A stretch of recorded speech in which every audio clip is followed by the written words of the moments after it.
What's happening, guys? Alright, today is the 24th of March, and we are at the JCT drop yard in San Bernardino. Alright, so we're on. I'm gonna go pick up a reload in Colton. Normally I don't tend to vlog the Colton pickups because I usually do so many of them that it's like, okay, you guys seen this place a million times, but I got plenty of topics that I can talk about over the next several loads, so it's why not? And Colton is always, you never know what you're gonna get every damn night or day, whatever. Could be, it's always something interesting going on there. Even if the load's ready to go, there always seems to be some kind of knuckleheadedness or just cluster whatever going on there. So why not? Alright, we'll go ahead and high speed it out of the yard real quick, and we'll continue once we're on the street.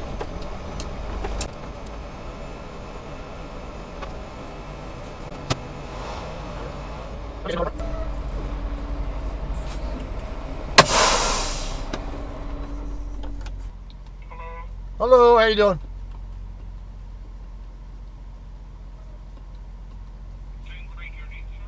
Scott?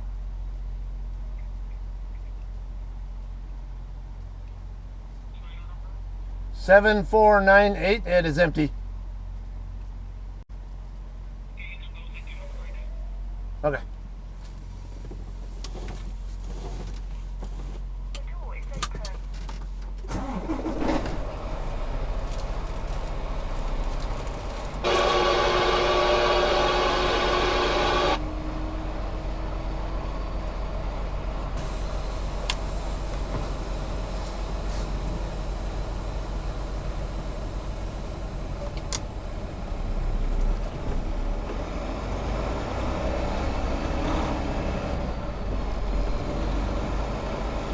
Alright guys, I guess that JCT driver who just came in didn't like the spot they were backing into or something, or maybe they were just having a difficult time with it. They ended up coming up, ended up parking over here instead in one of these other spots that I would think would be harder to back into. It's kind of weird. Alright, so we have a couple different ways we can go to get over to the Walmart DC. Alright, so first way would be to make a left right here on the 3rd Street and take it down to Tippecanoe, and then take Tippecanoe to the south over to I-10. The other way would be either 3rd or 5th. Work our way over to the 210 on-ramp at the 210 on-ramp over here at 5th.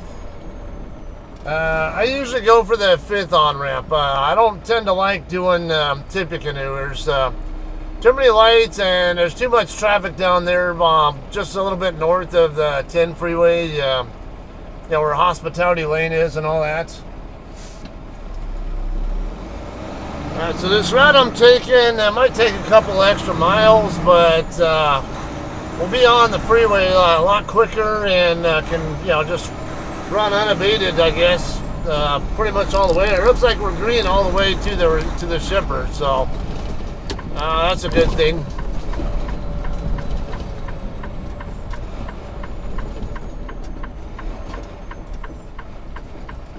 Alright, lights changing. This car's gonna end up stopping for a light anyway, so. And I could tell they were already slowing down for the light too, so. Alright. So eastbound on 5th until we get on the 210. We'll go eastbound on 210 until we get to 10, and then west on 10. I'm going to take my normal route in to there, which would be Rancho Avenue exit. South on Rancho to Agua Mansa Road, turn right. Let me fix this here. So my truck's engine was off when I was turning off the side guard crap that I hate. And it didn't give me the option to turn off the trailer because the truck wasn't running. But I could turn off the tractor side guard, but I had to have the truck running before it would let me turn off the trailer half of it. Yeah, so the side guard is basically a little radar thing over here on the right by my right side doorsteps that will check for anything over there in my supposed blind spot. But here's the problem: there isn't a blind spot there. Well, there's a blind spot right here for like pedestrians and stuff, or bicyclists for the most part, where my A-pillar and mirrors are at. But if there's a car over here, if I'm using all my mirrors properly, I guarantee I'm going to see them. It's what's right behind me or what's 2 lanes over is where the problem lies with those blind spots over there. At least for me. All right.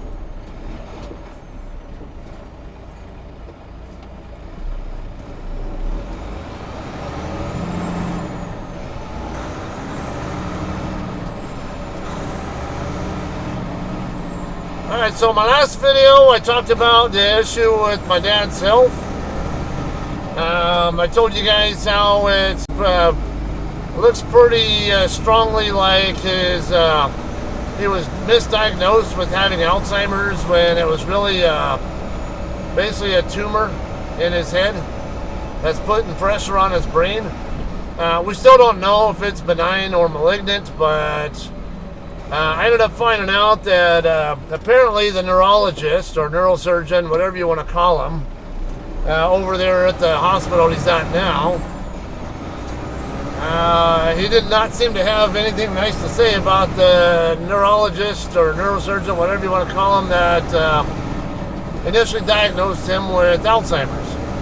Now, my family has a history of Alzheimer's. My grandma died from complications of it, and I think one of her sisters also had it. Maybe there were some other people in that line of my ancestry too. I don't know, but it was pretty reckless, you know. And even the doctor he's seeing now was basically bad-mouthing the other doctor for just running with the Alzheimer's diagnosis without actually doing anything to test to confirm it. You know, he had symptoms that were consistent with Alzheimer's, but just because they're consistent with Alzheimer's doesn't mean it is. Do the damn MRI. Do blood tests to check for the beta amyloid and stuff. You know, should be checking that stuff, but the guy didn't do it. And yeah, that doctor he's seeing now did not have anything nice to say about what his previous treatment's been. And I'm already screaming like malpractice and stuff. Thankfully, he's still alive, and I was concerned that, you know, what's going to happen here. Now, tonight's Sunday night. I didn't get a chance to go see him today. I just had too many things going on. And we're not really going to know much more, most likely, until Tuesday. Because the doctor said that he has a particular team that he works with, and they won't be, and he doesn't do surgeries until Tuesday. And he's not doing the surgery without his team, so I don't blame the guy. It's you know, once a couple of days, if you know they keep him stable, where he's not having any problems. He did have a feeding tube in because he couldn't swallow, but supposedly he's supposed to be getting that out today. And he was, yeah, my sister and I were up there visiting him yesterday, and he kept like fixating on his IV line or his, he actually pulled his feeding tube all the way out while we had our backs turned, and so the nurse had to put it back on him, and he didn't want it going in, so she had to get another nurse or whoever to help hold his head in place so she could get it back in. And like it wasn't a fun experience watching that, and I know what it's like getting a tube shoved up my nose. I never had it done for surgery, but when I went through, I think for a cancer screening, when I had Hodgkin's lymphoma 20 plus years ago. Hope you're gonna wait on me. Yeah, they had to do endoscopy or whatever they call it, where they shoved basically a tube, like basically We used to use them on aircraft, and I'm actually going to segue onto aircraft talking a bit here anyway. Bore scope. Yeah, it's basically a bore scope. It goes up your nose all the way to the top, and then it turns a corner and starts looking down. And to use that to see what kind of shape, like your esophagus and everything basically between your mouth down all the way down to your stomach. What kind of shape all that's in, and yeah, it was not a fun experience when I got it up there. It's Just hope you never have to do it. We'll just put it that way. I don't know. I'd say it was the most painful thing I ever experienced, but it's definitely a bit painful and definitely anyway. So I'll have more update on his condition. I hope maybe my next vlog after this one. Meanwhile, I'm going to go ahead and segue a little bit here because talked about reckless and lazy diagnostics from a doctor. I'm going to tell you what happens when you're reckless and lazy with diagnostics when you're an aircraft mechanic. Alright, so my time as an aircraft mechanic, a good example, right? We have, on the KC-135 aircraft, there was one particular type, actually it can be with pretty much any Boeing aircraft. Let me get slid over. My lane's ending, I don't want that guy blocking me. Alright, so it's pretty common when you have a brisk tailwind. Dude, you know that lane's ending. I'm not going to be nice to you. That's on you.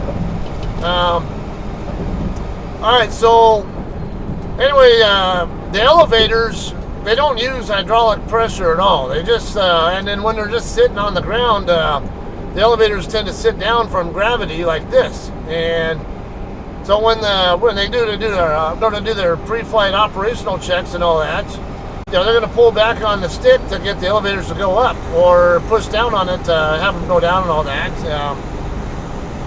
So when you have a brisk tailwind pushing on those surfaces and you don't have hydraulic pressure, what happens is the wind's trying to fight you on it and keep the elevators in a down position.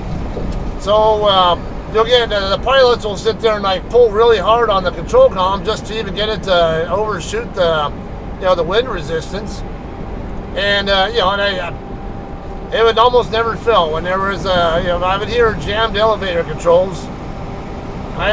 First thing I would think about, what's the winds like right now? And we would, if it was anything north of like 10, maybe 15 knots, about guarantee that's what the problem is. And it's always a tailwind. If it's a headwind, not a problem at all. But tailwind, it's a problem. So I remember we had one time, we had, them complain about that. And I'm sitting there in the cockpit watching them, show me the problem. And the guy's like, his arms are like shaking because he's like, it's just so much for him to do to even get it to respond. And they wanted to go to the spare aircraft, but I told them, well, here's the problem. You have a 15 knot or so tailwind right now, and those elevators they do this every time you have a brisk tailwind. And I said, we can send you the spare aircraft, but you're going to end up taking off late because of it. And I can almost guarantee you that that airplane's going to have the same problem. And I've been flying on this aircraft for 15 years, and I never seen this before. Like, and I've been working on this this aircraft's flight control system specifically for about that same amount of time. So, you can take my word for it. And I told them, if you want to save time, what I recommended was tell them go out to the end of the runway, and when you get over there, when you don't have a tailwind anymore, because they always take off into the wind usually. Told them go ahead and face it into the wind, and then see if it's any different for you. And then said if it's any better for you, then go ahead and take off. If you're still having issues, go ahead and bring it on back, and we'll get you in the spare. So they agreed that that was that was a doable situation there. So yeah, they went ahead and went to the end of the runway. I watched them from the parking ramp doing all kinds of playing around with all the controls and all that, and then next thing I know, yep, they get on the runway and take off. Like, see, I told you. But as a mechanic, you can be reckless with this too, because when it's so commonly that's what the problem is. You're inclined to naturally think that every time you see it, it's always going to be that same cause. But actually, I did have one where I think it might have been the elevator, it could have been the rudder, where it was jammed, or they were saying it was jammed, and I thought it was just something in particular. I think it was basically this little fairing that covers the mechanical parts of the rudder pedals. I want to move back over to the right, but I'm concerned about the southbound 215 to westbound 10 traffic here. Now I got this faster traffic coming up. I don't want you passing me that way, dude. You go past me the right way. I wasn't over here already because I was staying out of the way of the interchange traffic, dipshit. Alright, anyway. Yeah, now, how would you feel if you're flying in an airplane and I'm your mechanic dealing with that kind of problem, and I say, oh yeah, it's probably just this, go ahead and fly it. And then it turns out it's not actually that. Then I'm putting your life and a whole bunch of other lives at risk when I do that. Not just people who are in the airplane, but people who might be on the ground that the plane might crash onto on top of it. So you can't do that kind of stuff. It is extremely reckless. There are other jobs that I did too where same thing, troubleshoot problems, and it's very common, hey, I've seen this problem numerous times and it's always this particular issue. And then find out it's something, once in a blue moon, it's something totally different that you really do have to do more work into. And, I think I'd mentioned that rudder problem. Like, yeah, I thought it was just maybe a little bit of binding, a slight bit of rubbing or whatever on basically the crank that comes out of that fairing I was talking about to the rudder pedal itself. Sometimes it kind of interferes on the slot that it rides in. And I think I remember, because I've seen that a number of times before, and this particular time I thought that was it, and I went out there assuming that was it, but still had to do our due diligence. Ended up finding out I was wrong. It wasn't that. The most common cause of that kind of problem. It was actually something else going on. That we actually had to pull up a bunch of floor panels, double check that, like control cables or turnbuckles weren't binding up on like a fair lead or a grommet or something like that, going all the way back to the back of the aircraft. Yeah, and we had to check it from nose to tail, figure out what was going on. I don't remember what the solution or what we found on it was, but again, it's you can't be reckless like that. You have to do your due diligence and confirm it. And now, when I was a C-141 crew chief, we used to always call it a lot of problems, that you would find. It was common practice where we would do what we called swaptronics. Okay, by swaptronics, what I mean by that is, let's just say you're troubleshooting this problem on one aircraft. You suspect that it's a specific part that has the problem, that there's something wrong with this specific part. What's commonly gets done is you might take that part off and then take the same exact part off of a totally different aircraft, preferably one that's not already flyable. But and then take it off, one that you know is good, basically. Put it on the other aircraft and then test it out to see if it changes your situation there. And if your condition changes, then you know you're confirming that the part is bad. Now, it's pretty common. Well, my phone fell down, so whatever it's... Yeah, you guys can see my blue dot and the red... the blue dot and the red pin, I can see it. It's facing up at least. I'll just fix it when I get into the shipper. Anyway, yeah, on 141s, we used to... it used to drive us all crazy because... pretty commonly we'd have problems where the pitch trim actuator, because there's like 3 different modes you can operate the pitch trim. Now, on C141s with pitch trim, the entire horizontal stab surface rotates this way and that way, whatever.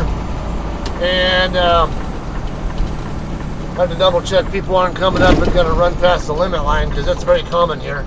There's nobody even coming at all, though.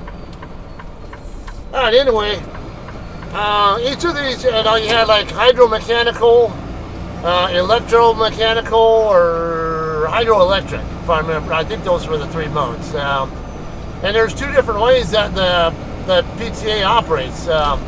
You have a jack screw, and then there's a nut on the jack screw.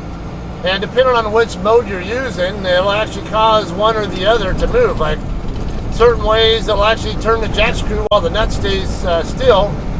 And other ways, the nut will actually turn while the jack screw stays in position. And I believe it was specifically the electric side that we were always having issues with. The switches that are on the control wheel, or there's another toggle switch on the control stand that they would use. And it was always intermittent. Well, my experience as a mechanic is anytime something's intermittent, you probably have a weak ground, a weak electrical ground on it.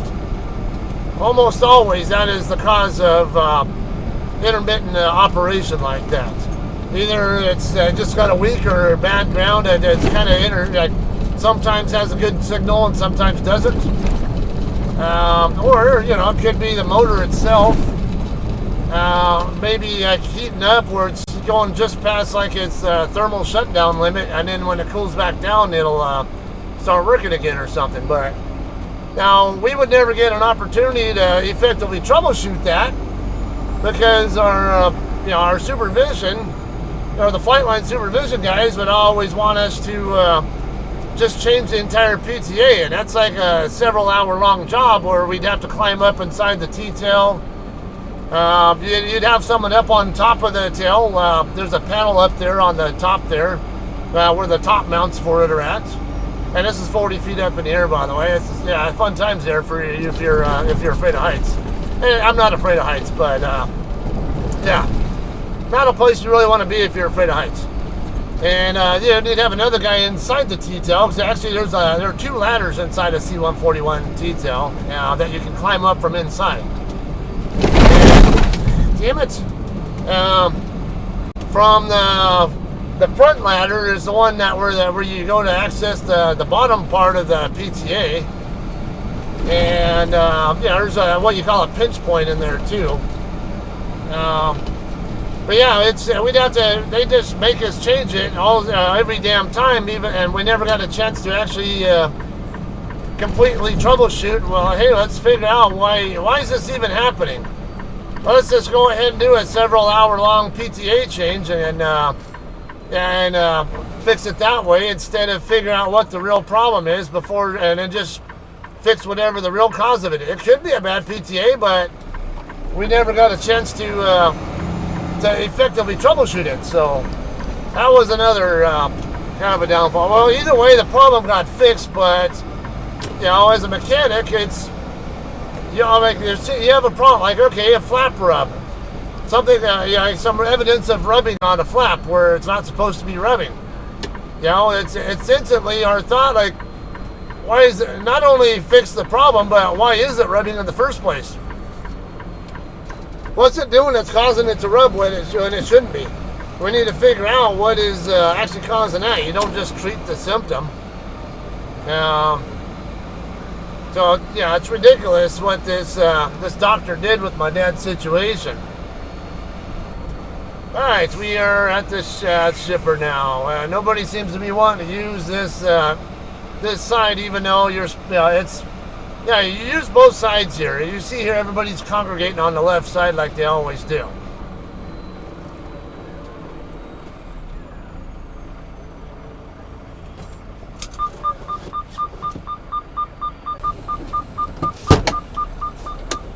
Alright guys, we are checked in now. Yeah, I was expected. My load is ready to go. I did get a message earlier about it being ready, but a bit of confusion because someone had asked me early this morning, or he sent me a message to my truck early this morning wanting to know if I'd mind swapping, switching to a load going to a different location because to help another driver get to where they need to go. But you know, they said something about 8 a.m. pickup or whatever, but like it was already like 8:30, 9 in the morning by the time I woke up and saw it. So I thought it was too late, and then well, yeah, but I didn't see the 8 a.m. part until after I reread it, and like, oh, wait a minute, no, it's this ain't gonna help. This ain't gonna help. But it's, oh yeah, picks up at the other one picks up at 2000. Like, oh, okay, well that's the case, but it seemed like there was a lot of confusion. I was getting the wires crossed on what really was going on there, and yeah, I was replying directly to the message that was originally sent to me, but whoever was responding apparently wasn't the same person, and they were telling me to reply directly to the message, but like I was. What are we talking about here? All right, we're gonna drop our empty over here in row Echo or Fox, which is right here. Look like someone's on the scale there. Look at another JCT driver.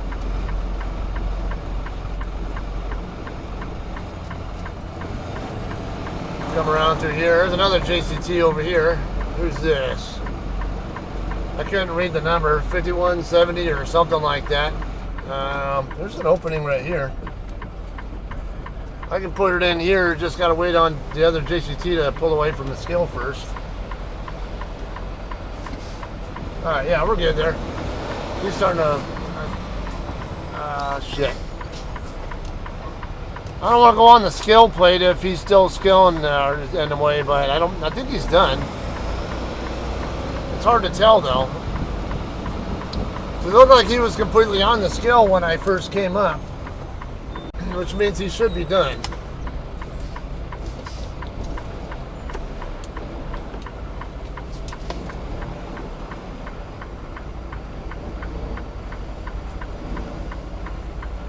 Uh-oh. Shit. Coming in a little bit heavy.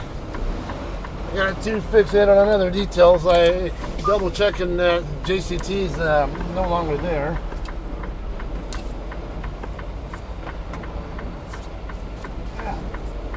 Get it? Might be a little... No. Yeah, alright, so now I know there's no JCT there, but the trailer keeps coming in too early. I get a little paranoid about it hitting the Hirschbach trailer that... I'm trying to judge by where the tandems are at in relation to the middle of my spot. Come on, you got... might be a little heavy. Yep. God. I think it's this light too. I swear I'm coming in too heavy on the Hirschbach, but it's...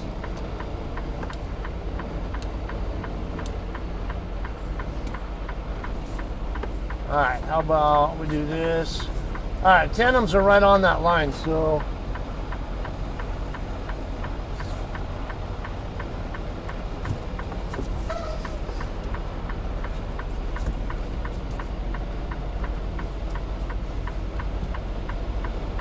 Come on.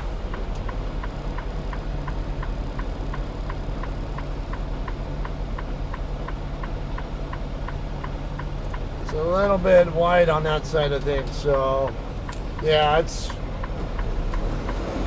closer to this guy. This is probably one of my not so good backings here. I'm clear of that one over there, but yeah. I think the dark conditions here and all that are kind of making it a little bit more of a challenge. Alright, I can see that other trailer over here. It's got its doors open, so why that is, I don't know. Just had to be sure that it's not, I'm not going to hit that trailer's doors with mine.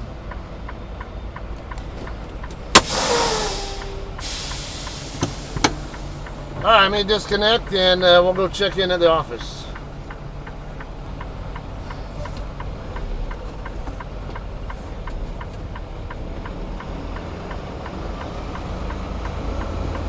Alright guys, just a reminder, do yourself and everybody else here a favor. Keep your fucking mouth shut about politics when you're doing business here. So another JCT driver, mind you, he had 7 diamonds on his truck. That's him right there, I think. Yeah, that's him. So he's got, as you see there, he's got 7 diamonds on this truck. So he's been with JCT for at least 7 years. So he was getting irritated with how long it was taking the one guy working there to get everybody processed. Yeah, I have all these trucks, not a lot, but enough, coming in, trying to check in, and also have Steer England drivers bringing their empty trailers in at the same time. And he's all by himself. They usually have at least two or three guards there, and he's there all by himself. So he's doing the work of 2 or 3 guys there right now. So a bit of patience should be expected. You know, I understand that he's got more to handle than he should than he normally does, and so just deal with that, right? And then second, this is exactly why you keep your fucking mouth shut about politics in a professional environment. Now, this guy here is a Trump fan, and he's wearing a Trump hat. And, I'll just go ahead and park over here in this area here. Now, I guess the other guy, the guy checking him in, is not such a big fan of Trump. As he told me, he's an independent. He doesn't really like either Trump or Biden, really. So, And it's not like he's been a liberal, like as they call him, a libtard or whatever, which I think is immature and stupid. Now, I'm not going to get on to my own political views. It's not anybody's business. I'll just say I'm not a liberal. I'll put it that way. But this isn't the environment. This isn't the place for that kind of talk, right? Keep your damn mouth shut. Do your job professionally. And, let other people have their own views for their own reason. You don't need to be sharing your stupid opinion about whatever politician for whatever dumbass reason you might have, or really good reason, whatever it might be. Let me get checked in and we'll go get our trailer. Alright guys, we are ready to go pick our trailer up. We're going to be looking for Hotel 40401. That trailer number sounds familiar. For some reason I think I might have pulled it before. I don't know for sure. We'll go ahead and high speed it to help speed up the video.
is.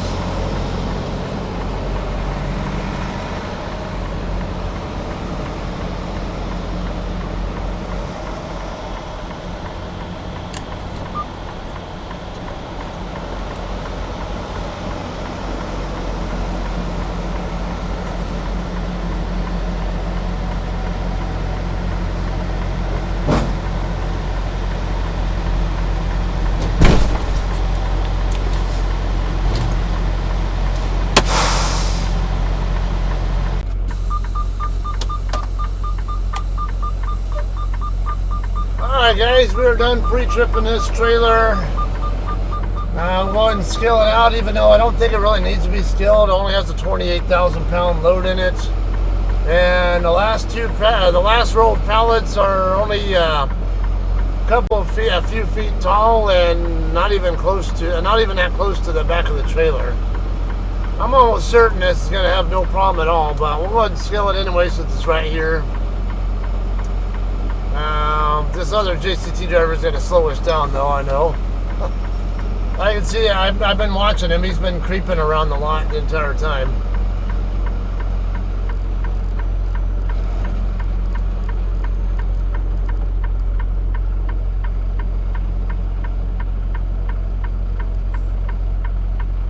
Great, so now Covenant is going to be a problem. I don't think we're really supposed to be parking trailers in that spot there, and because he's going to block the scale readout. Hey Covenant, how about you go park that somewhere else? They're not blocking the scale indicator.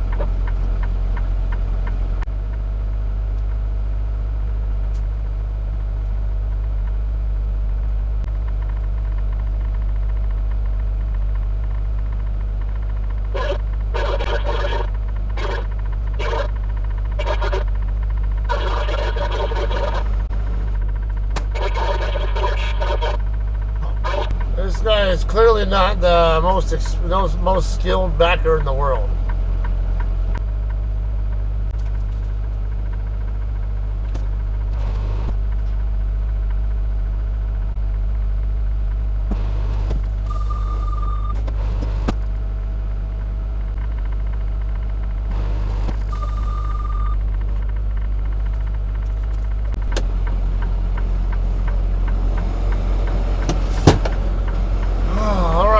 Guys, we can finally go check out now. Yeah, I confirmed only 63,000 pound gross weight, so that is just, yeah, it's almost right on the money there. 28,000 pound or so payload. That's indeed what it is with that kind of gross weight.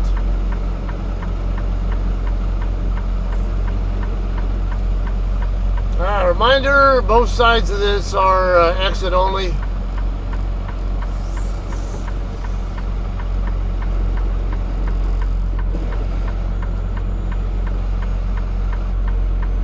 Definitely stay as far right as you can here because it's a higher risk you'll hit the curb or the yellow post there.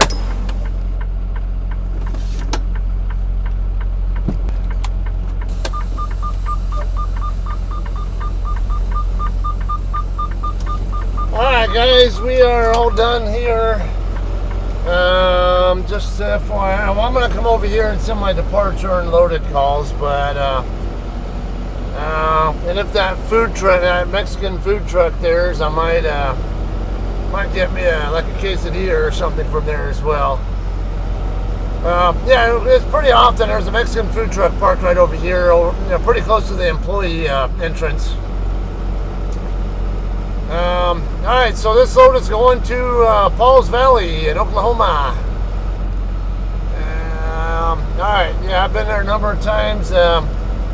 Probably will not be vlogging that one. I mean, there's a possibility I could, but I don't really anticipate doing it. No, food truck's not there, okay. So we'll just go ahead and send our stuff here and then we'll get rolling.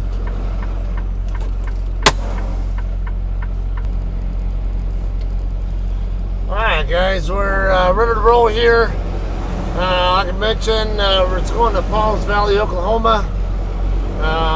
Pauls Valley is about an hour drive south of Oklahoma City on I-35. I usually take it across through Altus, Oklahoma, and Lawton, Oklahoma, and then work my way across that way, and then just go one exit north on I-35 from the route I take.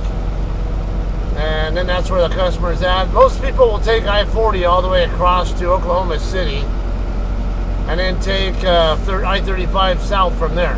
A little bit longer distance than the miles, but you stay on the bigger roads. I don't know which way is actually faster. I don't usually go that way. There's just always been too much construction on I-35 between Oklahoma City and Pauls Valley, so I tend to not like going that way, just for that reason. So, and also my son lives in western Oklahoma, and the route that I take puts me. Actually, I go right through his town the way I, sometimes depending on which exact route I take. So I do have a tendency to prefer to go a different way, so I can stop and visit him. So that'll be the plan. I'm going to end up on I-40, but normally I take I-15 and I-40 across. But I have enough fuel right now to make it all the way into all the way to Arizona, or I should, but not much more.